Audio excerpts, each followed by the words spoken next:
दरिया हो या पहाड़ हो टकराना चाहिए। जब तक न टूटे सांस जिए जाना चाहिए। वैसे तो है कदम कदम पर दीवारें सामने। जब कोई ना हो तो खुद से भी उलझ जाना चाहिए। हेलो मेरे प्यारे प्यारे बच्चों, क्या हाल चाल है सभी के। उम्मीद है सब लोग एकदम मस्त मजे में होंगे। तो फाइनली बच्चों, आज की वीडियो में आपके केमिस्ट्री का चैप्टर नंबर 4 जिसका नाम है डीएनए ब्लॉक एलिमेंट, इस चैप्टर को हम लोग स्टार्ट करने जा रहे हैं। तो बच्चों, इस चैप्टर से रिलेटेड आपके बोर्ड एग्जाम में पिछले 10 साल में जितने भी क्वेश्चन आए गए हैं, इस क्वेश्चन को हम लोग सॉल्व करेंगे। तो पूरे मिला के हम लोग 50 पीवाईक्यूज करेंगे, जो कि मल्टीपल चॉइस क्वेश्चन पर बेस्ड होगा। तो किसी क्वेश्चन का आंसर अगर आपको पहले से पता हो तो प्लीज बच्चों से कमेंट करना मत भूलिएगा। आइए बिना देरी के वीडियो को स्टार्ट करते हैं। तो पहला क्वेश्चन आपके स्क्रीन के ऊपर ये रहा। तो क्वेश्चन क्या कह रहा है, देखिए। With increase in atomic number the melting point of transition metal. कह रहा है बच्चों, ट्रांजिशन मेटल है ना, जैसे जैसे इसका एटॉमिक नंबर इंक्रीज करता जाता है तो बताइए इसके मेल्टिंग पॉइंट पे क्या इफेक्ट पड़ता है।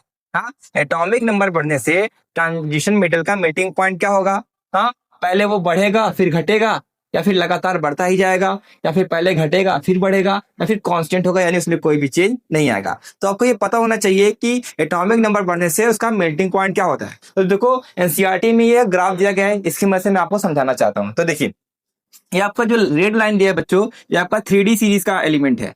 ब्लू वाला आपका 4D सीरीज का एलिमेंट है, और ग्रीन वाला आपका 5D सीरीज का एलिमेंट है। ठीक है, तो इस ग्राफ में दिया गया है कि जो आपका ट्रांजिशन मेटल है, एटॉमिक नंबर बढ़ने से इसका मेल्टिंग पॉइंट क्या होता है। अगर आप यहाँ गौर से देखेंगे, जैसे जैसे एटॉमिक नंबर बढ़ रहा है वैसे वैसे इसका मेल्टिंग पॉइंट भी बढ़ रहा है, लेकिन एक पॉइंट पे आने के बाद मेल्टिंग पॉइंट देखो क्या हो रहा है, डिक्रीज कर रहा है। यानी एटॉमिक नंबर बढ़ने से पहले मेल्टिंग पॉइंट शुरू में बढ़ता है, फिर धीरे धीरे घटने लगता है। तो पहले बढ़ता है फिर घटता है, ये आपका सही ऑप्शन है। तो क्या होगा, पहले इंक्रीज करता है फिर डिक्रीज करता है, यानी ए ऑप्शन क्या हो जाएगा, बिल्कुल सही है। तो जैसे जैसे एटॉमिक नंबर बढ़ता है वैसे वैसे उसका मेल्टिंग पॉइंट क्या होता है, पहले इंक्रीज करता है फिर डिक्रीज करता है। तो पहला ऑप्शन क्या होगा, करेक्ट होगा। ठीक है, देखते हैं नेक्स्ट क्वेश्चन। तो अगला क्वेश्चन क्या कह रहा है, among the following outermost electronic configuration of transition metal which one shows the highest oxidation state। कह रहा है बच्चों, आपके पास ये 4 ऑप्शन दिए गए हैं, और ये क्या दिया आपका आउटर मोस्ट इलेक्ट्रॉनिक कन्फिग्रेशन दिया है आपका ट्रांजिशन मेटल का। ठीक है, ट्रांजिशन मेटल का इलेक्ट्रॉनिक कन्फिग्रेशन दिया है, उस इलेक्ट्रॉनिक कन्फिग्रेशन को देके बताना है कि सबसे ज्यादा ऑक्सीडेशन स्टेट किसका होता है। हमको पता है ट्रांजिशन मेटल में जो 3D सीरीज होता है बच्चों, उसमें सबसे ज्यादा ऑक्सीडेशन स्टेट यानी सबसे ज्यादा चार्ज किसका होता है, तो याद रखिए वो आपका है मैग्नीज। मैग्नीज जो होता है बच्चों, वो सबसे ज्यादा ऑक्सीडेशन स्टेट शो करता है, कितना, +7 ना। तो आपको बस देखना है कि इनमें से कौन सा इलेक्ट्रॉनिक कन्फिग्रेशन है जो मैग्नीज का इलेक्ट्रॉनिक कन्फिग्रेशन है। तो देखो, 3D6 4s2 इलेक्ट्रॉनिक कन्फिग्रेशन होता है आयरन का, 3D5 4s1 क्रोमियम का होता है, 3D5 4s2 मैग्नीज का होता है, 3D3 4s2 वेनेडियम का होता है। तो बताइए इनमें से मैग्नीज का कौन है, वह आपका 3D5 4s2 ना।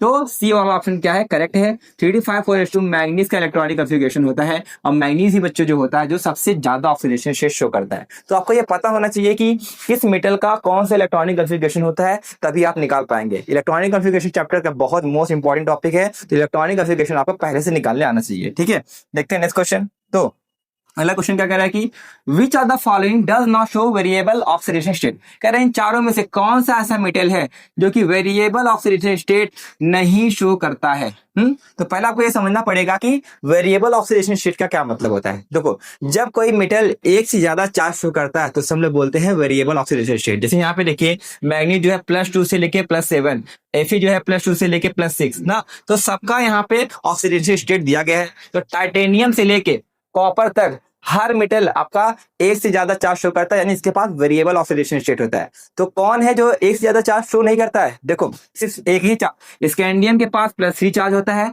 और जिंक के पास +2 चार्ज होता है। तो यही दो ऐसे एलिमेंट है बच्चों जो कि वेरिएबल ऑक्सीडेशन स्टेट नहीं शो करते हैं। तो देखिए ऑप्शन में स्कैंडियम या जिंक में से कुछ दिया है, तो जिंक तो नहीं दिया लेकिन स्कैंडियम दिया है ना। तो स्कैंडियम आपका वो आपका डी ब्लॉक एलिमेंट है जो कि वेरिएबल ऑक्सीडेशन स्टेट नहीं शो करता है, यानी एक से ज्यादा चार्ज नहीं शो करता। ठीक है, देखते हैं नेक्स्ट क्वेश्चन। तो अगला क्वेश्चन क्या कह रहा है, which of the following is the softest metal. कह रहे हैं इन चारों में से कौन सा ऐसे मेटल है जो सबसे सॉफ्ट मेटल है, सॉफ्ट मेटल बताना है। तो पहले आपको पता होना चाहिए मेटल की जो सॉफ्टनेस है, हार्डनेस है, किस पे डिपेंड करता है। तो देखो, मेटल का जो हार्डनेस है वो डिपेंड करता है नंबर ऑफ अनपेड इलेक्ट्रॉन। जितना ज्यादा अनपेड इलेक्ट्रॉन होगा उतना हार्ड मेटल होगा, जितना कम इलेक्ट्रॉन होगा उतना सॉफ्ट मेटल होगा। ठीक है, अब देखो आपके एनसीईआरटी में लाइन लिखा है क्या, जिंक, कैडमियम और मरकरी, ये तीन ऐसे मेटल है जो बच्चों सॉफ्ट मेटल के कैटेगरी में आते हैं। क्यों? क्योंकि इसके पास आयरन पेयर इलेक्ट्रॉन नहीं होता है। आयरन पेयर इलेक्ट्रॉन नहीं होगा तो सॉफ्ट मेटल होगा। तो जिंक, कैडमियम और मरकरी तीन आपके एग्जाम्पल हैं। तो देखिए इनमें से कोई आपका ऑप्शन में दिया है, तो देखो जिंक दिया है। हाँ, तो जिंक आपका वो ट्रांजिशन एलिमेंट है, वो मेटल है जो कि किस कैटेगरी में आता है, सॉफ्ट मेटल। क्यों? क्योंकि इसके पास एक भी आयरन पेयर इलेक्ट्रॉन नहीं होता है। ओके, आइए देखते हैं नेक्स्ट क्वेश्चन। तो अगला क्वेश्चन क्या कह रहा है कि which of the following properties of transition metals enables them to behave as catalyst. कह रहा है कि इन चारों में से कौन सा ऐसा प्रॉपर्टी है ट्रांजिशन मेटल का जिसकी वजह से वो कैटलिस्ट की तरह बिहेव करता है। हाँ, कैटलिटिक प्रॉपर्टी के लिए ट्रांजिशन मेटल की कौन सी प्रॉपर्टी होनी चाहिए? तो बच्चों देखो, कैटलिस्ट की तरह बिहेव करने के लिए ट्रांजिशन के मेटल के पास दो प्रॉपर्टी होने चाहिए। पहला प्रॉपर्टी है उसके पास वेरिएबल ऑक्सीडेशन स्टेट होना चाहिए। दूसरा है vacant D orbital. D orbital खाली होना चाहिए और एक से ज्यादा ऑक्सीडेशन स्टेट होना चाहिए। और जो आपका डी ब्लॉक एलिमेंट होता है उसके पास दोनों प्रॉपर्टी होती है। तो इन दोनों प्रॉपर्टी की वजह से वो कैटलिस्ट की तरह बिहेव करते हैं। तो देखिए इन दोनों में से ऑप्शन में कुछ दिया है। तो देखो यहाँ पे क्या लिखा है कि वेरिएबल ऑक्सीडेशन स्टेट। तो आपका जो वेरिएबल ऑक्सीडेशन स्टेट होने की वजह से जो आपका ट्रांजिशन मेटल है वो कैटलिस्ट की तरह बिहेव करेगा। तो डी वाला ऑप्शन क्या हो जाएगा, करेक्ट हो जाएगा। ठीक है, नेक्स्ट क्वेश्चन देखते हैं। तो अगला क्वेश्चन क्या कह रहा है कि which of the following transition metal ion is not colour. इन चारों में से कौन सा ऐसा ट्रांजिशन मेटल है जो कि कलर्ड नहीं होता है। कलर नहीं होने का मतलब यह है कि इनमें से कौन सा कलरलेस है। तो कौन सा कलरलेस होगा, कौन सा कलर्ड होगा, वो किस पे डिपेंड करता है। तो देखो, अगर अनपेड इलेक्ट्रॉन होगा तो सामने वाला कलर्ड होगा, अनपेड इलेक्ट्रॉन नहीं होगा तो कलरलेस होगा। ठीक है, अनपेड इलेक्ट्रॉन देख के बता सकते हैं कौन कलर्ड होगा, कौन कलरलेस होगा ना। तो यानी हमें सबसे पहले देखना पड़ेगा इन चारों में से किसके पास अनपेड इलेक्ट्रॉन है, किसके पास अनपेड इलेक्ट्रॉन नहीं है। तो अनपेड इलेक्ट्रॉन जो बच्चों निकाला जाता है वो किससे निकाला जाता है, इलेक्ट्रॉनिक कन्फिगरेशन। यानी इनका इलेक्ट्रॉनिक कन्फिगरेशन आपको लिखने आना चाहिए। तो आइए वन बाय वन सबको सॉल्व करते हैं। देखो, कॉपर के इलेक्ट्रॉनिक कन्फिगरेशन होता है 3d10 4s1। लेकिन क्वेश्चन में दिया है Cu+। Cu+ कब बनेगा? कॉपर में से अगर एक इलेक्ट्रॉन निकाल दोगे तो बनेगा Cu+। अगर एक इलेक्ट्रॉन निकाल दोगे तो क्या बचेगा, 3d10। यानी Cu+ का इलेक्ट्रॉनिक कन्फिगरेशन होता है 3d10। अब देखो, डी में बच्चों 5 ऑर्बिटल होते हैं, तो 5 ऑर्बिटल बना दीजिए इस तरीके से, 1 2 3 4 5। अब 10 इलेक्ट्रॉन है, 10 इलेक्ट्रॉन फिल कर दो, 1 2 3 4 5 6 7 8 9 10। अब देखिए, क्या Cu+ के पास कोई भी अनपेड इलेक्ट्रॉन है कि नहीं? अनपेड इलेक्ट्रॉन कैसे पहचानोगे? किसी के पास अगर एक सिंगल इलेक्ट्रॉन होगा तो उसे बोलते हैं अनपेड इलेक्ट्रॉन। तो देखेंगे इसमें कोई भी सिंगल नहीं है, सब पेयर्ड है। यानी इसके पास कितने अनपेड इलेक्ट्रॉन है? एक भी नहीं, 0 अनपेड इलेक्ट्रॉन है। तो मैंने आपको शुरू में ही बताया था कि अगर किसी आयन के पास 0 अनपेड इलेक्ट्रॉन होगा तो कैसा होगा, कलरलेस होगा। तो ये क्वेश्चन में पूछ रहा है कौन सा मेटल कलरलेस होता है, तो पहला ही ऑप्शन क्या हो जाए, करेक्ट ऑप्शन हो जाएगा। Cu+ ion is colourless because it do not have any unpaired electron. एक भी अनपेड इलेक्ट्रॉन नहीं होता, इस वजह से ये कलरलेस होता है। ठीक है, इस तरीके से निकाला जाता है। आइए देखते हैं नेक्स्ट क्वेश्चन। तो अगला क्वेश्चन क्या कह रहा है, which of the following transition metal has highest melting point. इन चारों में से कौन सा ऐसा ट्रांजिशन मेटल है जिसका मेल्टिंग पॉइंट सबसे ज्यादा होता है। तो आपको ये पता होना चाहिए कि किसी भी मेटल का जो मेल्टिंग पॉइंट है वो किस पे डिपेंड करता है। तो याद रखिएगा, किसी भी मेटल का मेल्टिंग पॉइंट बच्चों वो डिपेंड करता है कि उसके पास कितने अनपेयर्ड इलेक्ट्रॉन है। क्या है, अनपेयर्ड इलेक्ट्रॉन। जितना ज्यादा अनपेयर्ड इलेक्ट्रॉन होगा उतना ज्यादा मेल्टिंग पॉइंट होगा। यानी मिला जुला के बस हमें ये देखना है कि इन चारों में से किस मेटल के पास सबसे ज्यादा अनपेड इलेक्ट्रॉन है। फिर वही आ गया, अनपेड इलेक्ट्रॉन निकालने के लिए याद रखिएगा सबसे पहले उसका इलेक्ट्रॉनिक कन्फिगरेशन लिखा जाता है। ठीक है, तो मैंने यहाँ पे चारों का इलेक्ट्रॉनिक कन्फिगरेशन लिख दिया है। अब देखो, डी में होता है बच्चों, डी में होता है 5 ऑर्बिटल और एस में होता है 2 ऑर्बिटल। ठीक है, तो सबके लिए मैंने डी और एस ऑर्बिटल ड्रॉ कर दिया। अब बस देखना है कितने इलेक्ट्रॉन होते हैं। देखो, डी में 1 इलेक्ट्रॉन है, इसमें 2 इलेक्ट्रॉन है। 1 इलेक्ट्रॉन डी में भर दिया, 2 इलेक्ट्रॉन एस में भर दिया। इसमें डी में 5 इलेक्ट्रॉन है, इसमें 1 इलेक्ट्रॉन है। वो तो 1 2 3 4 5, इसमें 1 इलेक्ट्रॉन है। इसमें देखो, डी में 5 है, इसमें 2 है, तो भर दो 1 2 3 4 5, इसमें 2 इलेक्ट्रॉन है। इसमें देखो, डी में 10 इलेक्ट्रॉन है और इसमें 2 इलेक्ट्रॉन है, भर दो 1 2 3 4 5 6 7 8 9 10, इसमें 2 इलेक्ट्रॉन है, तो यहाँ पे हमने 2 इलेक्ट्रॉन को भर दिया। हाँ, अब देखो, बस हमें चेक करना है कि किसके पास कितने अनपेड इलेक्ट्रॉन है। अगर हम अनपेड इलेक्ट्रॉन का मतलब सिंगल इलेक्ट्रॉन, तो देखो यहाँ पे सिंगल इलेक्ट्रॉन किसी किसके पास है, हाँ, इसके पास एक ही सिंगल इलेक्ट्रॉन है, यानी इसके पास एक अनपेड इलेक्ट्रॉन है। इसके पास देखिए, क्रोमियम के पास 1 2 3 4 5 6 सिंगल इलेक्ट्रॉन है, यानी 6 अनपेड इलेक्ट्रॉन है। मैग्नीज के बारे में बात करेंगे तो 1 2 3 4 5, सिर्फ 5 अनपेड इलेक्ट्रॉन है, ये तो इलेक्ट्रॉन पेयर्ड है, इसको छोड़ दो। अब डी में देखेंगे कोई भी आपका इलेक्ट्रॉन सिंगल नहीं है, सबके सब पेयर्ड है, यानी इसके पास 0 अनपेड इलेक्ट्रॉन है। अब देखिए क्वेश्चन में क्या कह रहा था, क्वेश्चन में कह रहा है कि किसका मेल्टिंग पॉइंट ज्यादा होगा, जिसका अनपेड इलेक्ट्रॉन ज्यादा होगा इसका मेल्टिंग पॉइंट ज्यादा होगा। तो बताइए सबसे ज्यादा अनपेड इलेक्ट्रॉन कहाँ पे है, और देखेंगे क्रोमियम में सबसे ज्यादा है 6, तो chromium is the correct option. कभी भी मेल्टिंग पॉइंट निकालना होगा बच्चों, उसका जरूर अनपेड इलेक्ट्रॉन देख लेना। तो अनपेड इलेक्ट्रॉन अगर आपको निकालने आता होगा तो आप इस तरीके से क्वेश्चन को आसानी से कर सकते हैं, ठीक है। आइए देखते हैं नेक्स्ट क्वेश्चन। तो अगला क्वेश्चन क्या कह रहा है, in which of the following groups are both ion coloured in aqueous solution. करें इन चारों में से कौन सा आयन है बच्चों जो आपका कलर्ड है, कलर्ड बताना है। तो कलर वाला क्वेश्चन देखो फिर से आ गया, तो कैसे बताएंगे कलर है कि नहीं है। देखिए आपको बताया थे किसी आयन के पास अगर अनपेड इलेक्ट्रॉन होगा तो कलर्ड होगा, अनपेड इलेक्ट्रॉन नहीं होगा तो कलरलेस होगा ना।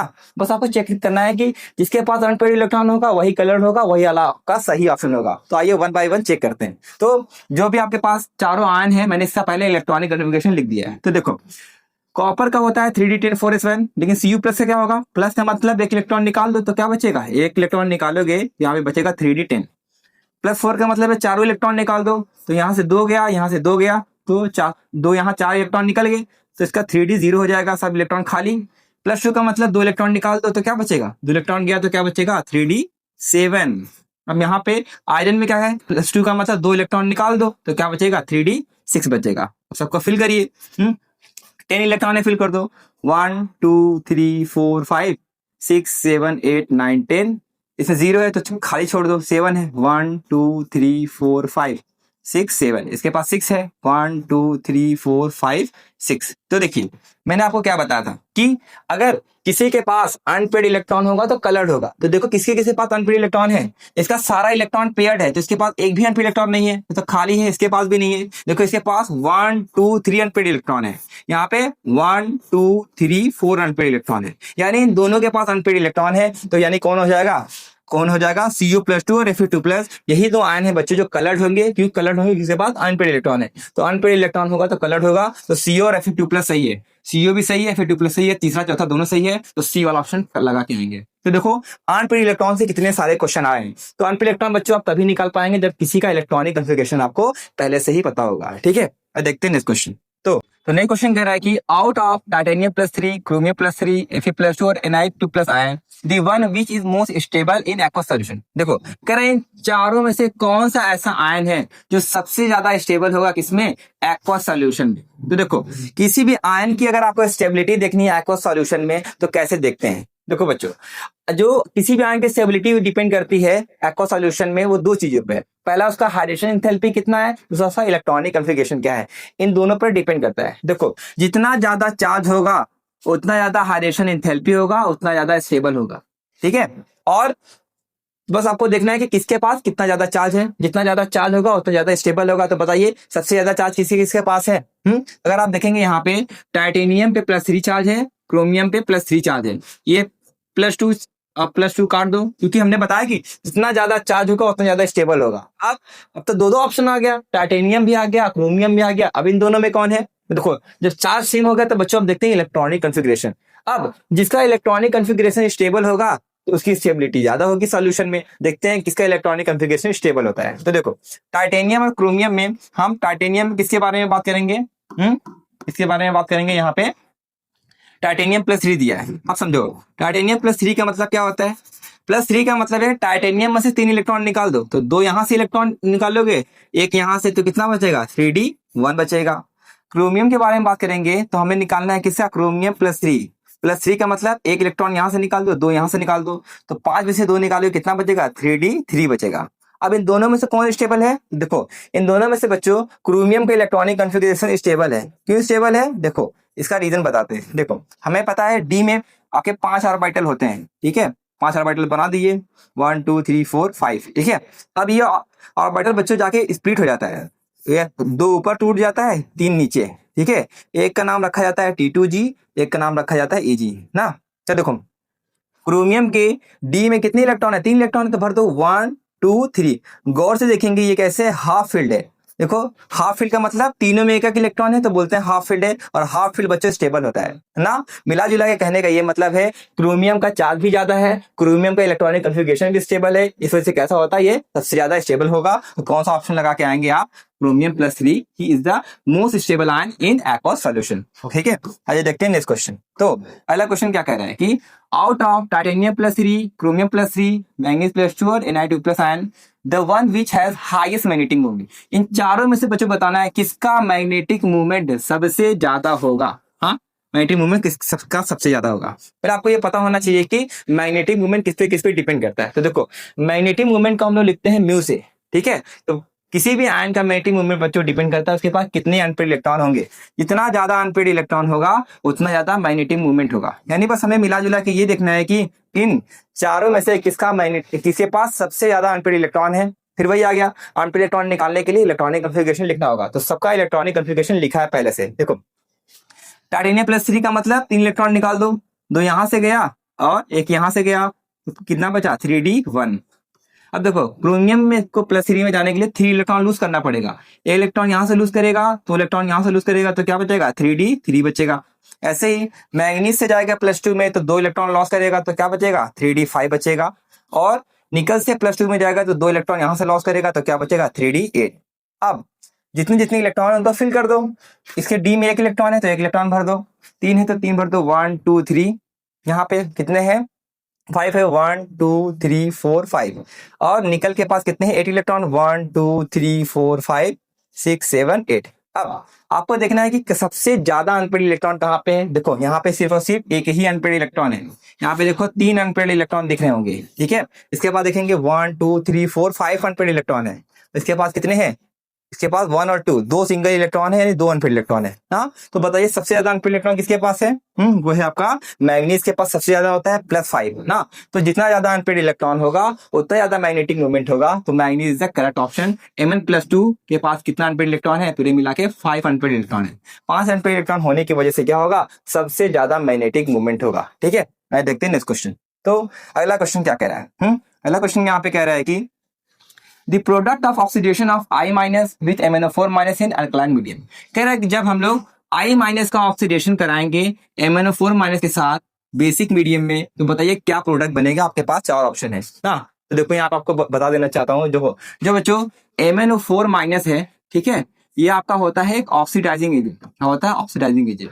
तो ऑक्सीडाइजिंग एजेंट क्या करता है, इस सामने वाले को ऑक्सीडाइज कर देता है। ठीक है, MnO4I- को ऑक्सीडाइज करता है किस मीडियम में, अल्कलाइन का मतलब बेसिक मीडियम में। याद रखिएगा MnO4- I- को ऑक्सीडाइज करता है किसमें, IO3- में। I- किसमें जाता है, IO3- में। तो कहाँ पे है आपका डी वाला ऑप्शन है। तो आपको पता होना चाहिए कि जो आपका कौन सा आपका ऑक्सीडाइजिंग एजेंट I- के साथ क्या बनाएगा, किसके साथ क्या रिएक्शन करता है। रिएक्शन भी एनसीईआरटी में दिया हुआ है। तो एनसीईआरटी में इस रिएक्शन को कुछ इस तरीके से लिखा है। तो बेसिक मीडियम में MnO4I- को किसमें कन्वर्ट करता है, IO3- में। तो ये आपका क्या हो जाएगा, करेक्ट ऑप्शन हो जाएगा। ठीक है, आइए देखते हैं नेक्स्ट क्वेश्चन।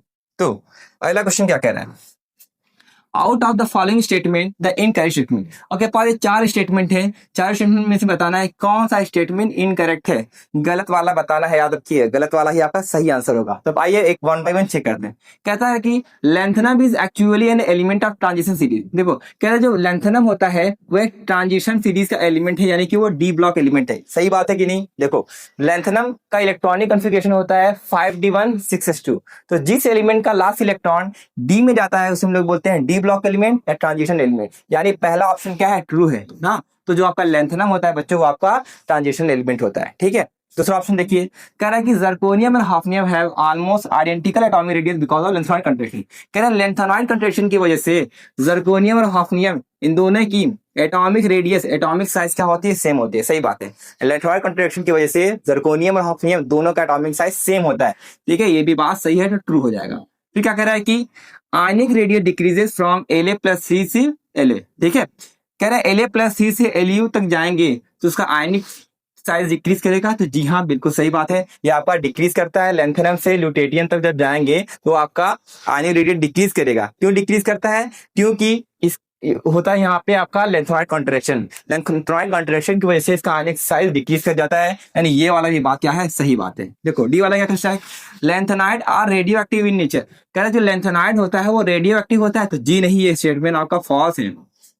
ठीक है, जो एक्टिनाइड्स होते हैं, एक्टिनाइड रेडियो एक्टिव होते हैं, न कि लेंथेनाइड। तो डी वाला ऑप्शन क्या है, गलत है, और गलत वाला ही क्या है आपका बिल्कुल करेक्ट ऑप्शन है। ठीक है, आइए देखते हैं नेक्स्ट क्वेश्चन। तो अगला क्वेश्चन क्या कह रहा है, out of Fe+3, Sc+3, Cr+C और CO+3 ion, the one which is colourless. बताना इन चारों में से बच्चों कौन सा कलरलेस है। तो देखो कलर वाला कॉन्सेप्ट फिर से आ गया, तो मैं आपको फिर से बताना चाहता हूँ कि कलर वाला कॉन्सेप्ट कैसे लगाएंगे। मैंने बताया था ना, किसी आयन के पास अगर अनपेयर्ड इलेक्ट्रॉन होगा तो कलर्ड होगा, अनपेयर्ड इलेक्ट्रॉन नहीं होगा तो कलरलेस होगा। बस आपको देखना इन चारों में से किसके पास अनपेयर्ड इलेक्ट्रॉन नहीं है, क्योंकि अनपेयर्ड इलेक्ट्रॉन नहीं होगा तो कलरलेस होगा। ठीक है, आइए वन बाय वन चेक करते हैं। तो पहला ऑप्शन में दिया है स्कैंडियम+3, तो आइए देखते हैं। देखो स्कैंडियम का इलेक्ट्रॉनिक कॉन्फ़िगरेशन होता है 3d1 4s2, लेकिन हमें क्या देखना है, +3 में जाने का मतलब ये कि 3 इलेक्ट्रॉन लॉस करेगा, 2 इलेक्ट्रॉन यहाँ से लॉस करेगा, 1 इलेक्ट्रॉन लॉस करेगा, तो पूरे इलेक्ट्रॉन खत्म हो जाएंगे, तो क्या हो जाएगा 3d0। यानी बच्चों स्कैंडियम के पास कितने अनपेयर्ड इलेक्ट्रॉन है, 0 अनपेयर्ड इलेक्ट्रॉन है। ठीक है, तो मैंने आपको बताया था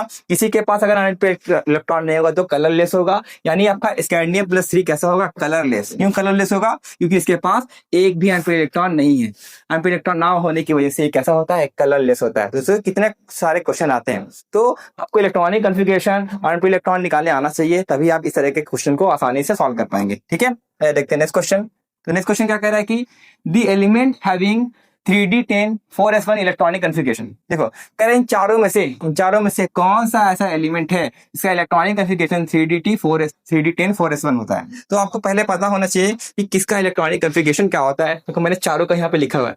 कॉपर का होता है 3d10 4s2, जिंक का होता है 3d10 4s2, क्रोमियम का होता है 3d5 4s1, मैग्नीज का होता है 3d5 4s2। अब हमें क्या मैच करना है, 3d10 4s1 किसका होता है, 3d10 4s1 होता है कॉपर का, तो कॉपर का ही क्या हो जाएगा सही ऑप्शन। ठीक है, कॉपर का इलेक्ट्रॉनिक कॉन्फ़िगरेशन होता है 3d10 4s1। तो 3d सीरीज में जितने भी आपके एलिमेंट है स्कैंडियम से लेकर जिंक तक, उसका इलेक्ट्रॉनिक कॉन्फ़िगरेशन आपके जुबान पे होना चाहिए। ओके, आइए देखते हैं नेक्स्ट क्वेश्चन। तो अगला क्वेश्चन क्या कह रहा है कि एसिडिफाइड KMnO4 ऑक्सीडाइज सल्फाइड। कह रहा है कि जो आपका KMnO4 है वो सल्फाइड को किस में ऑक्सीडाइज करेगा। हाँ, कह रहा है कि जब KMnO4 को एसिडिक मीडियम में रखा जाएगा, ये सल्फाइड को किस में ऑक्सीडाइज करेगा। आपके पास 4 ऑप्शन है। तो देखो बच्चों, सल्फाइड का मतलब क्या होता है, SO3 पे -2, इसको हम लोग बोलते हैं सल्फाइड। अब देखो KMnO4 एसिडिक मीडियम का यहाँ मतलब है H+ के प्रेजेंस ना, वही कह रहा है क्वेश्चन में।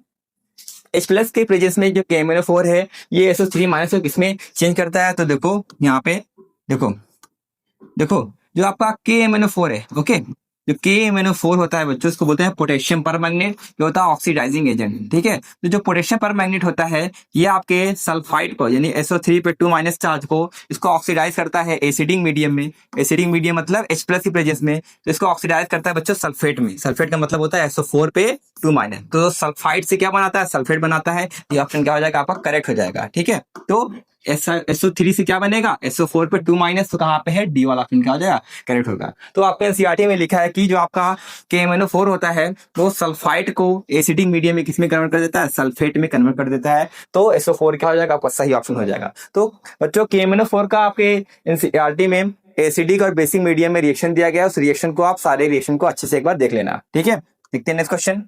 तो अगला क्वेश्चन क्या कह रहा है कि the magnetic moment is associated with its spin angular momentum and orbital angular momentum spin only magnetic moment value of Cr+3। देखो कह रहा है कि जो आपका क्रोमियम+3 है, ठीक है, इसका हमें स्पिन ऑनली मैग्नेटिक मूवमेंट निकालना है। कहने का ये मतलब है कि जो आपका क्रोमियम+3 होता है बच्चों, उसका मैग्नेटिक मूवमेंट निकालना है और बताना है चारों में से कौन सा ऑप्शन आएगा। तो मैग्नेटिक मूवमेंट निकालने के लिए उसका फार्मूला होता है। वो फार्मूला क्या होता है, ये फार्मूला आपको बता देते हैं। देखो मैग्नेटिक मोमेंट को हम लोग म्यू से डिनोट करते हैं, तो फार्मूला होता है mu is equal to √n+2, और यहाँ पे n क्या है, n है आपका नंबर ऑफ अनपेयर्ड इलेक्ट्रॉन, और bm को बोलते हैं Bohr magnetron. This is the unit of magnetic moment. ठीक है। तो ये होता है फार्मूला, ये होता है यूनिट, जिसमें n क्या होता है, नंबर ऑफ अनपेड इलेक्ट्रॉन। यानी कि अगर हम पता कर लेंगे कि Cr+3 में कितने अनपेड इलेक्ट्रॉन पाए जाते हैं तो उसका मैग्नेटिक मोमेंट आराम से फाइंड आउट कर लेते हैं। ठीक है, तो देखो क्रोमियम का इलेक्ट्रॉनिक कॉन्फ़िगरेशन होता है 3d54s1, लेकिन हमें किसका निकालना है, क्वेश्चन के हिसाब से हमें निकालना है Cr+3 का। +3 का मतलब 3 इलेक्ट्रॉन लॉस करेगा, एक यहाँ से जाएगा, 2 यहाँ से जाएगा, तो क्या बनाएगा, ये बनाएगा आपका 3d3 ना। तो डी ऑर्बिटल कैसे बनता है, डी में पूरे मिला के 5 ऑर्बिटल होते हैं। ठीक है, 1 2 3 4 5, 3 इलेक्ट्रॉन है, 1 2 3, यानी इसके पास कितने अनपेड इलेक्ट्रॉन है, 3 अनपेड इलेक्ट्रॉन है। यानी एन की वैल्यू क्या हो जाएगा, 3। बस एन की वैल्यू उठा के फार्मूले में पुट कर देना है। आइए सॉल्व करते हैं। तो देखो म्यू इक्वल्स टू √3 3+2। ठीक है, इसको थोड़ा सॉल्व कर लो, तो यहाँ पे हो जाएगा 3, 3+2 हो जाएगा 5, तो 5+3 क्या हो जाएगा 15, और √15 की वैल्यू कितनी होती है, 3.87 होता है। तो देखो कहाँ पे ये मैच कर रहा है, कहाँ पे मैच कर रहा है, 3587 3.87, बी वाला ऑप्शन क्या है, करेक्ट है ना। तो कभी भी किसी भी आपके आयंस का अगर वो मैग्नेटिक मोमेंट पूछेगा तो पहले फार्मूला रख देना। फार्मूला रखने के बाद आपको देखना है कि उसमें कितने अनपेड इलेक्ट्रॉन हैं, और अनपेड इलेक्ट्रॉन निकालेंगे इलेक्ट्रॉनिक कॉन्फ़िगरेशन की मदद से। तो अनपेड इलेक्ट्रॉन देखो कितने सारे क्वेश्चन है, तो अनपेड इलेक्ट्रॉन उसको निकालना जरूर से सीख लीजिएगा। ठीक है, आइए देखते हैं नेक्स्ट क्वेश्चन। तो अगला क्वेश्चन क्या कह रहा है, कि the interstitial compound of transition metal, कि ट्रांजिशन मेटल का जो इंटरस्टिशियल कंपाउंड होता है वो क्या होता है, सॉफ्ट होता है, ज्यादा डक्टाइल होता है, हार्ड होता है, या कि मोर मेटेलिक होता है। तो देखो आपको पता होना चाहिए बच्चों, डी ब्लॉक एलिमेंट जब आपका इंटरस्टिशियल कंपाउंड बनाते हो तो उससे क्या प्रॉपर्टीज होती है। तो एनसीईआरटी में आपका इंटरस्टिशियल कंपाउंड की प्रॉपर्टी लिखा गया है। इनकी मेल्टिंग पॉइंट हाई होती है, ये हार्ड होते हैं, केमिकली इनर्ट होते हैं, यानी किसी से रिएक्शन करना पसंद नहीं करते हैं, इनकी मेटेलिक कंडक्टिविटी में कोई चेंज नहीं आता, इनकी मेटेलिक कंडक्टिविटी पहले की तरह होती है, और ये लेस डक्टाइल हो जाते हैं ना। अब देखो इसमें कह रहा है कि कौन सा ऑप्शन सही है, हाँ तो वाला सी वाला ऑप्शन क्या है, बिल्कुल सही है। क्योंकि हमने बताया था कि जो ट्रांजिशन एलिमेंट होता है वो जब इंटरस्टिशियल कंपाउंड बनाता है तो बच्चों को क्या हो जाएगा, हार्ड हो जाएगा, और क्वेश्चन में भी क्या दिया है, हार्ड हो जाएगा। ठीक है, तो सी वाला ऑप्शन क्या है, बिल्कुल करेक्ट है, बल्कि ये तीनों ही ऑप्शन आपके गलत है, तो सही वाला बताना था। ठीक है, तो अब ये देखते हैं नेक्स्ट क्वेश्चन। तो अगला क्वेश्चन क्या कह रहा है कि the most common oxidation state of for all lanthanoid, जितने भी लेंथेनॉइड होते हैं उनका कॉमन ऑक्सीडेशन स्टेट कितना होता है, यानी कि सारे के सारे लेंथेनॉइड जो होते हैं वो कितने चार्ज शो करते हैं। तो याद रखिएगा बच्चों, जितने भी लेंथेनॉइड होते हैं वो ज्यादा से ज्यादा +3 शो करते हैं, यानी जितने भी लेंथेनॉइड होते हैं उसके ऊपर क्या होता है, +3 मोस्ट कॉमन ऑक्सीडेशन स्टेट होता है। तो +3 कहाँ पे है आपका, सी वाला ऑप्शन क्या हो जाएगा, करेक्ट होगा। लेंथेनॉइड के पास +3 होता है। अगर हम बात करेंगे ट्रांजिशन एलिमेंट के बारे में, तो ट्रांजिशन एलिमेंट के पास +2 ऑक्सीडेशन स्टेट होता है जो कॉमन होता है। ठीक है, आगे देखते हैं नेक्स्ट क्वेश्चन। तो अगला क्वेश्चन क्या कह रहा है कि देखिए बहुत लंबा चौड़ा क्वेश्चन है, मैं इस क्वेश्चन को आपको थोड़ा सा शॉर्ट में समझा देता हूँ। नेक्स्ट देखिए, देखो तो क्वेश्चन में कह रहा है कि बच्चे अभिषेक के पास येलो कलर का क्या है, येलो कलर का पोटेशियम क्रोमेट का सॉल्यूशन है। ठीक है, इस येलो कलर के पोटेशियम क्रोमेट के सॉल्यूशन को उसने टेस्ट ट्यूब में रखा। टेस्ट ट्यूब में रखने के बाद उसने पाया कि उसका कलर जो है वो चेंज हो गया है, वो बच्चों आपका येलो से कैसा हो गया, ऑरेंज हो गया। तो वही आपको बताना है कि क्या ऐसा टेस्ट ट्यूब में था जो आपके पोटेशियम क्रोमेट के सॉल्यूशन को येलो में बदल देता है। पहले आपको समझना चाहिए थोड़ा सा आपके पोटेशियम क्रोमेट का फार्मूला क्या होता है। देखो पोटेशियम क्रोमेट का फार्मूला होता है K2CrO4 और येलो कलर का होता है। अब पोटेशियम क्रोमेट जो था येलो से कैसा हो गया, ऑरेंज। क्यों ऑरेंज हो गया, क्योंकि बच्चों जब तक येलो था तब तक पोटेशियम क्रोमेट था, और येलो से ऑरेंज होने का मतलब है कि क्या बना लिया, पोटेशियम डाइक्रोमेट। यानी कि पोटेशियम डाइक्रोमेट की बनने की वजह से कैसा हो गया, ऑरेंज हो गया है। तो किस वजह से ऑरेंज होता है, तो देखो जब बच्चों हम लोग पोटेशियम क्रोमेट में क्या मिलाते हैं, एसिड मिलाते हैं। ठीक है, एसिड मिलाते हैं तो वो येलो से हो जाता है ऑरेंज। और इसी पोटेशियम डाइक्रोमेट में बच्चों जब हम लोग बेस मिलाते हैं, बेस मिलाने की वजह से क्या होता है, ऑरेंज से क्या हो जाता है, येलो। तो ये क्वेश्चन में आपको बताना था कि वो कैसा येलो से ऑरेंज हो गया। क्यों ऑरेंज हो गया, क्योंकि वो पोटेशियम क्रोमेट से क्या बना लेता है, डाइक्रोमेट बना लेता है, किसी वजह से एसिड की वजह से। ठीक है, इस क्वेश्चन में देखिए क्या HCl सॉल्यूशन, और ये क्या होता है, एसिड होता है। यानी कि टेस्ट ट्यूब में पहले से ही एसिड था, क्योंकि जैसे ही आपने पोटेशियम क्रोमेट को टेस्ट ट्यूब में मिलाया, एसिड इनके साथ रिएक्शन करता है, येलो से कहता होता है ऑरेंज हो जाता है। डी वाला ऑप्शन क्या हो जाएगा, बिल्कुल करेक्ट ऑप्शन हो जाएगा। ठीक है, आइए देखते हैं नेक्स्ट क्वेश्चन।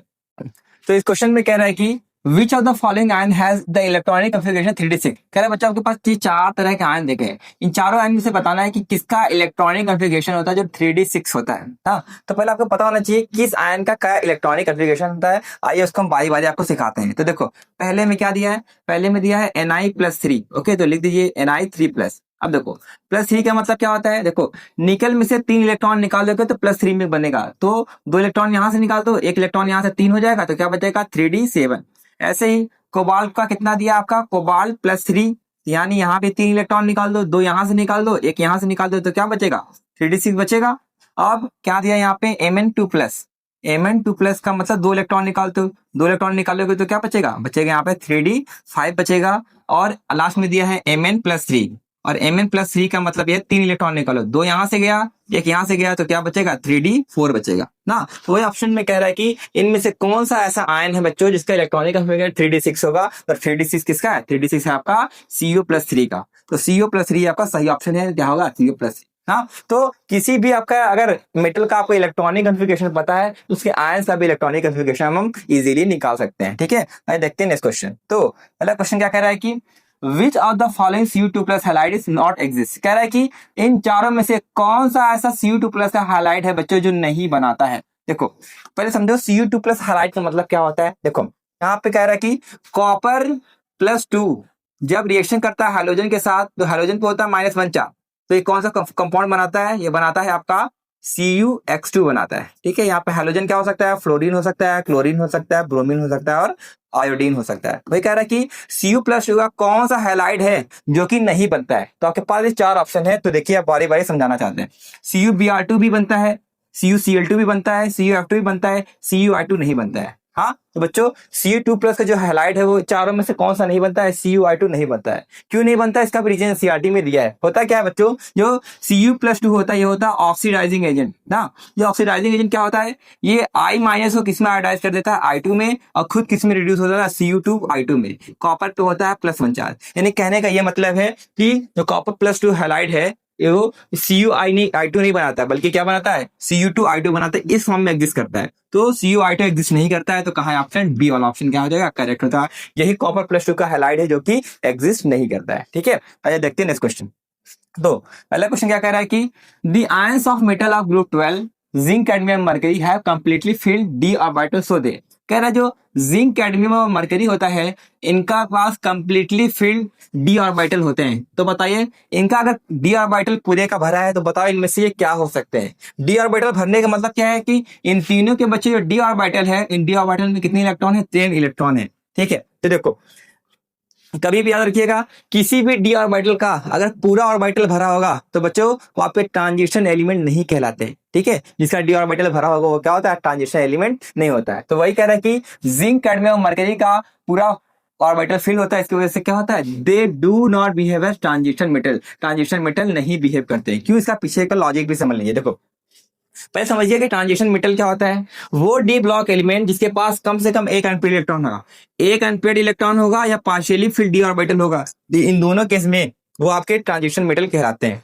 लेकिन अगर डी ब्लॉक एलिमेंट का जो डी ऑर्बिटल है पूरी तरीके से भर जाएगा ना, तो क्या होगा, वो ट्रांजिशन एलिमेंट नहीं कहलाएंगे। ठीक है, तो याद रखिएगा डी ऑर्बिटल जब पूरा भरा होगा ट्रांजिशन एलिमेंट नहीं होगा, तो सी ऑप्शन क्या हो जाएगा, करेक्ट ऑप्शन हो जाएगा। आइए देखते हैं नेक्स्ट क्वेश्चन। तो अगला क्या कह रहा है कि which of the following ion has the maximum number of unpaired electron, चारों में से किसके पास सबसे ज्यादा अनपेड इलेक्ट्रॉन है, आपको यही बताना है। यानी आपको फिर से अनपेड इलेक्ट्रॉन निकालना पड़ेगा और इसको हम लोग बारी बारी से निकालते हैं। पहला क्वेश्चन में क्या दिया कि Fe+3 के पास कितना है, देखो Fe से +3 में जाने के लिए 3 इलेक्ट्रॉन लॉस करेगा, 2 यहां से निकालेगा, 1 यहां से निकालेगा, तो क्या बचेगा 3d5 बचेगा। वेनेडियम से +3 में जाएगा तो 2 यहां से निकालेगा, 1 यहां से इलेक्ट्रॉन को निकालेगा, क्या बचेगा 3d2 बचेगा। और टाइटेनियम से +3 में जाने के लिए 2 इलेक्ट्रॉन यहां से निकालेगा, 1 इलेक्ट्रॉन यहां से निकालेगा, क्या बचेगा 3d1 बचेगा। C से +3 में जाने के लिए 2 यहां से निकालेगा, 1 यहां से बचेगा निकालेगा, इसके पास हो गया 0 इलेक्ट्रॉन ना। अब क्वेश्चन में कह रहे हैं सबसे ज्यादा अनपेड इलेक्ट्रॉन कहां पे है, आइए बारी बारी से चेक करते हैं। देखो इसके पास 5 इलेक्ट्रॉन है, 1 2 3 4 5, इसके पास 2 इलेक्ट्रॉन है, इसके पास 1 इलेक्ट्रॉन, इसके पास एक भी इलेक्ट्रॉन नहीं है ना। तो देखते हैं सबसे ज्यादा अनपेड इलेक्ट्रॉन कहां पर है। देखो सबसे ज्यादा है इसमें Fe+3 में 1 2 3 4 5, यहाँ पे 5 अनपेड इलेक्ट्रॉन है, तो वही क्या हो जाएगा, सही ऑप्शन हो जाएगा। तो ऑप्शन क्या लगा के आएंगे, Fe+3 ना। Fe+3 आपका वो आयन जिसके पास सबसे ज्यादा आपके maximum number of unpaired electron पाए जाते हैं। ठीक है, ये देखते हैं नेक्स्ट क्वेश्चन। तो अगला क्वेश्चन क्या कह रहा है कि which of the following transition metal show +1 and +2 oxidation state, यानी चारों में से कौन सा ट्रांजिशन मेटल है बच्चों जो सिर्फ और सिर्फ +1 और +2 ही ऑक्सीडेशन स्टेट शो करता है। तो देखो यहाँ पे जो चार्ट बना है आपको बता रहा है कि कौन सा आपका ट्रांजिशन मेटल कितना चार्ज शो करता है। तो +1 और +2 आपको दिख रहा होगा कहाँ पे, कॉपर। कॉपर आपका वो ट्रांजिशन मेटल है जो बच्चों +1 और +2 शो करता है। क्वेश्चन में कह रहा है +1 और +2 कौन शो करता है, कॉपर। तो कॉपर क्या होगा आपका करेक्ट ऑप्शन हो जाएगा। तो आपको ये ऑक्सीडेशन स्टेट से रिलेटेड बच्चों थोड़ा बहुत आइडिया होना चाहिए कि कौन सा मेटल कितने ऑक्सीडेशन स्टेट शो करते हैं। ठीक है, देखते हैं नेक्स्ट क्वेश्चन क्या कर रहा है कि which one among the following metal of 3D series है लोएस्ट मेल्टिंग पॉइंट। कह रहा है कि इन चारों में से किसका मेल्टिंग पॉइंट सबसे कम होता है, सबसे कम वाला बताना है किसका मेल्टिंग पॉइंट सबसे कम होता है। ठीक है, देखो जो मेल्टिंग पॉइंट है बच्चों वो डिपेंड करता है अनपेड इलेक्ट्रॉन। जितना ज्यादा अनपेड इलेक्ट्रॉन होगा उतना ज्यादा मेल्टिंग पॉइंट होगा, जितना कम अनपेड इलेक्ट्रॉन होगा उतना कम मेल्टिंग पॉइंट होगा। तो एनसीईआरटी में दिया है कि जिंक, कैडमियम और मरकरी के बच्चों मेल्टिंग पॉइंट कम होता है। क्यों? क्योंकि इसके पास 0 अनपेड इलेक्ट्रॉन होता है, एक भी अनपेड इलेक्ट्रॉन नहीं होता है, इसकी वजह से क्या था होता है मेल्टिंग पॉइंट कम होता है। तो देखो इसमें जिंक, कैडमियम और मरकरी में से जिंक दिया हुआ है ना। तो ये मेल्टिंग पॉइंट का ग्राफ है। इस मेल्टिंग पॉइंट के ग्राफ में बच्चे जो जिंक होता है सबसे लास्ट में आता है। ठीक है, तो जिंक का मेल्टिंग पॉइंट सबसे कम होता है क्योंकि इसके पास क्या होता है, एक भी अनपेड इलेक्ट्रॉन नहीं होता है। तो वही पूछा था ना, लोएस्ट सबसे कम कौन होगा, जिंक। ठीक है, देखते हैं नेक्स्ट क्वेश्चन।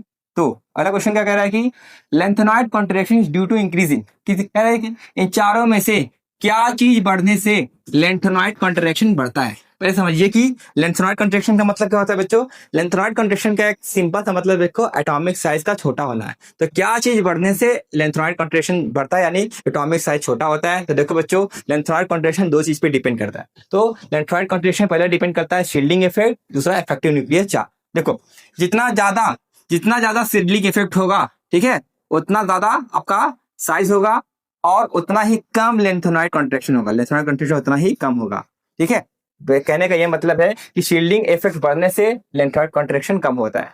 अब बात करते हैं इफेक्टिव न्यूक्लियर चार्ज का। इफेक्टिव न्यूक्लियर चार्ज को Z इफेक्टिव से लिखते हैं। ये साइज के इनवर्सली प्रोपोर्शनल होता है। मतलब इफेक्टिव न्यूक्लियर चार्ज बढ़ेगा तो साइज छोटा होगा, साइज छोटा होगा तो बोलते हैं कि उसका लेंथेनॉइड कॉन्ट्रैक्शन इंक्रीज करेगा ना। लेंथेनॉइड कॉन्ट्रैक्शन का मतलब होता है साइज छोटा होना। तो किस केस में साइज छोटा होता है, याद रखिएगा, जब इफेक्टिव न्यूक्लियर चार्ज बढ़ेगा तो साइज छोटा होगा तो बोलेंगे लेंथेनॉइड कॉन्ट्रैक्शन हो रहा है। तो क्या चीज बढ़ने से लेंथेनॉइड कॉन्ट्रैक्शन होगा, तो याद रखिएगा effective nuclear charge. Effective nuclear charge बढ़ने से लेंथेनॉइड कॉन्ट्रैक्शन छोटा होता है, क्योंकि जितना ज्यादा चार्ज बढ़ता जाएगा उतना ही एटम का साइज छोटा होता जाएगा। ठीक है, तो सी वाला ऑप्शन करेक्ट होगा। तो नेक्स्ट क्वेश्चन क्या कह रहा है, क्वेश्चन यहाँ पे कह रहा है कि out of Fe+2 CO+2 Cr+3 and Ni2+, the one which show highest magnetic movement. बताएं चारों में से सबसे ज्यादा मैग्नेटिक मूवमेंट किसका होगा। देखो ये भी जो क्वेश्चन है यहाँ पर एक तरीके से रिपीटेड क्वेश्चन में से आ गया। फिर वही मैग्नेटिक मूवमेंट किस पे डिपेंड करता है, अनपेड इलेक्ट्रॉन पे। जितना ज्यादा अनपेड इलेक्ट्रॉन होगा उतना ज्यादा मैग्नेटिक मूवमेंट होगा। बस आइए अनपेड इलेक्ट्रॉन निकालते हैं ना। तो हमें Fe+2 का मतलब 2 इलेक्ट्रॉन निकाल दो तो क्या बचेगा, यहाँ पे 3d6 बचेगा। CO+2 का मतलब 2 इलेक्ट्रॉन निकाल दो तो क्या बचेगा, 3d7 बचेगा। यहाँ पे क्रोमियम+3 का मतलब 3 इलेक्ट्रॉन निकालो, एक यहाँ से गया 2 यहाँ से गया तो क्या बचा, 3d3 बचेगा। यहाँ पे Ni+2 2 इलेक्ट्रॉन निकाल दो तो क्या बचेगा, 3d8 बचेगा। अब सबके पास, इसके पास 6 इलेक्ट्रॉन है, 1 2 3 4 5 6। इसके पास 7 है, 1 2 3 4 5 6 7। ठीक है, अब इसके पास कितने हैं, 3 है, 1 2 3 8 है, 1 2 3 4 5 6 7 8। अब आपको देखना है कि किसके पास कितने अनपेड इलेक्ट्रॉन है। अनपेड का मतलब सिंगल इलेक्ट्रॉन। तो देखो यहाँ पे 1 2 3 4 अनपेड इलेक्ट्रॉन है। इसके पास 1 2 3 अनपेड इलेक्ट्रॉन है। ओके, और क्रोमियम के पास कितने हैं, 1 2 3, इसके पास भी 3 अनपेड इलेक्ट्रॉन है। और Ni+2 के पास 1 और 1 2 अनपेड इलेक्ट्रॉन है। ठीक है, क्वेश्चन में क्या कह रहा है, क्वेश्चन में कह रहा है कि सबसे ज्यादा मैग्नेटिक मूवमेंट किसका होगा, जितना ज्यादा अनपेड इलेक्ट्रॉन उतना ज्यादा मैग्नेटिक मूवमेंट। तो बताइए चारों में से सबसे ज्यादा अनपेड इलेक्ट्रॉन कहाँ पर आया है, बताइए। सबसे ज्यादा अनपेड इलेक्ट्रॉन देखेंगे तो कहाँ पर आया है आपका, ये यहाँ पे Fe+2 के पास कितने हैं, 4 है, 4 है, 3 है, 3 है, 2 है। तो सबसे ज्यादा किसके पास है, Fe+2 के पास है। तो पहला ऑप्शन क्या हो जाएगा, करेक्ट हो जाएगा। तो आपको अनपेड इलेक्ट्रॉन निकालने आना ही आना चाहिए किसी भी कीमत पे। ठीक है, चलिए नेक्स्ट क्वेश्चन क्या कह रहा है, from the element of 3D series given below which element show maximum number of oxidation state. कह रहा है बच्चों ये आपके पास 4 एग्जांपल दिए गए हैं। ठीक है, ये चारों के चारों जो मेटल है यहाँ पे 3D सीरीज से बिलोंग करते हैं। तो बताना है 3D सीरीज में कौन सा ऐसा मेटल है जो जिसके पास सबसे ज्यादा ऑक्सीडेशन स्टेट होता है। यानी कहने का मतलब है कि स्कैंडियम, मैग्नीज, क्रोमियम और टाइटेनियम, इन चारों में से कौन सा मेटल है जो सबसे ज्यादा चार्ज शो करता है। तो देखो ऑक्सीडेशन स्टेट का यहाँ पे टेबल बना हुआ है, तो आप देख सकते हैं कि इसमें सबसे ज्यादा चार्ज कौन शो कर रहा है, वो है आपका मैग्नीज। कितना होता है? +7। तो शुरू में ही आपको बताए थे मैग्नीज आपका सबसे ज्यादा चार्ज शो करता है +7, तो डी वाला ऑप्शन क्या हो जाएगा? करेक्ट ऑप्शन हो जाएगा। ठीक है, आइए देखते हैं नेक्स्ट क्वेश्चन। तो नेक्स्ट क्वेश्चन क्या कह रहा है? Which of the following element of 3D series of transition element has lowest enthalpy of atomization. कह रहे हैं चारों में से कौन सा ऐसा एलिमेंट है 3D सीरीज का जिसका सबसे कम एंथैल्पी ऑफ एटमाइजेशन होता है। ठीक है, यहाँ पे जो सिंबल दिया है डेल्टा एच, यहाँ पे डेल्टा एच को बोलते हैं एंथैल्पी ऑफ एटमाइजेशन ना। अब एंथैल्पी ऑफ एटमाइजेशन किस पे डिपेंड करता है? तो याद रखिएगा, जितना ज्यादा अनपेड इलेक्ट्रॉन होगा उतना ही ज्यादा एंथैल्पी ऑफ एटमाइजेशन होगा, जितना कम अनपेड इलेक्ट्रॉन होगा उतना ही कम एंथैल्पी ऑफ एटमाइजेशन होगा ना। इन चारों में से आपके पास देखना है कि किसके पास सबसे कम अनपेड इलेक्ट्रॉन होगा। तो देखो बच्चों, याद रखिएगा, जिंक, कैडमियम और मरकरी, इन तीनों का सबसे कम एंथैल्पी ऑफ एटमाइजेशन होता है। क्यों? क्योंकि इसके पास एक भी अनपेड इलेक्ट्रॉन नहीं होते हैं ना। अनपेड इलेक्ट्रॉन ना होने की वजह से इनका एंथैल्पी ऑफ एटमाइजेशन भी सबसे कम हो जाता है। तो जिंक, कैडमियम और मरकरी में से सिर्फ जिंक दिया है, तो जिंक क्या हो जाएगा? आपका करेक्ट ऑप्शन हो जाएगा। ठीक है, नेक्स्ट क्वेश्चन क्या कह रहे हैं कि transition element form alloy easily because they है। कहते हैं कि जो ट्रांजिशन एलिमेंट है वो आसानी से एलॉय का फॉर्मेशन करते हैं, इसका क्या वजह है? हाँ, तो कोई भी ट्रांजिशन एलिमेंट एलॉय क्यों बनाता है? जो बच्चों, उसका एक मेन प्रॉपर्टी होता है। ठीक है, एलॉय बनाने के लिए प्रॉपर्टी क्या होना चाहिए? एटॉमिक साइज सेम होना चाहिए। तो जो आपके ट्रांजिशन एलिमेंट होते हैं उनके एटॉमिक साइज लगभग सेम होते हैं, तो लगभग एटॉमिक साइज सेम होने की वजह से वो एलॉय का फॉर्मेशन करते हैं। तो transition element can easily make alloy due to nearly same atomic size. Atomic size लगभग बराबर होता है, इस वजह से वो एलॉय का फॉर्मेशन करते हैं। ठीक है, आइए देखते हैं इसका नेक्स्ट क्वेश्चन। तो अगला क्वेश्चन यहाँ पे कह रहा है कि the correct order of increasing oxidizing power in 3D series of transition metal. क्या है बच्चों? ट्रांजिशन मेटल, यहाँ पे कुछ ट्रांजिशन मेटल दिए गए हैं, उनको अरेंज करना है increasing order of oxidising power. ये increasing order of oxidising power का क्या मतलब होता है? आपको देखना है कि आपके जो ट्रांजिशन एलिमेंट होते हैं उनको जो ऑक्सीडाइजिंग पावर, यानी कि कौन अच्छा ऑक्सीडाइजिंग एजेंट है, कौन वीक ऑक्सीडाइजिंग एजेंट, उसको इंक्रीजिंग ऑर्डर में रखना है, यानी कम से लेकर ज्यादा की तरफ अरेंज करना है। तो कैसे पता चलेगा कि जो आपके ये ट्रांजिशन मेटल दिए गए हैं कौन वीक ऑक्सीडाइजिंग एजेंट होता है, कौन स्ट्रॉन्ग ऑक्सीडाइजिंग एजेंट होता है? देखो, जो ऑक्सीडाइजिंग पावर होती है बच्चों, वो डिपेंड करता है किस पे? चार्ज पे। कि जितना ज्यादा चार्ज होगा उतना ही ज्यादा अच्छा उसका ऑक्सीडाइजिंग पावर होगा, यानी उतना अच्छा ऑक्सीडाइजिंग एजेंट होगा। ठीक है, तो यहाँ पे मैग्नीज पे होता है +7 चार्ज, क्रोमियम पे होता है +6 चार्ज और वेरिडियम पे होता है +5 चार्ज ना। अब देखो, हमने क्या बताया? जितना ज्यादा चार्ज होगा उतना ज्यादा उसका ऑक्सीडाइजिंग पावर होगा, यानी सबसे ज्यादा ऑक्सीडाइजिंग पावर MnO4- का होता है, फिर Cr2O7 का होता है, फिर BO2+ का होता है। तो this is the increasing order of oxidising power of transition metal. तो देखिए किस ऑप्शन में मैच कर रहा है। तो आप जब सी वाला ऑप्शन देखेंगे तो ये क्या है? आपका बिल्कुल करेक्ट ऑप्शन है। तो जब ऑक्सीडाइजिंग पावर का पूछे कि किसका ऑक्सीडाइजिंग पावर ज्यादा होता है, तो उसके चार्ज को निकाल के आप फाइंड आउट कर सकते हैं। ठीक है, देखिए अगला क्वेश्चन क्या कहता है?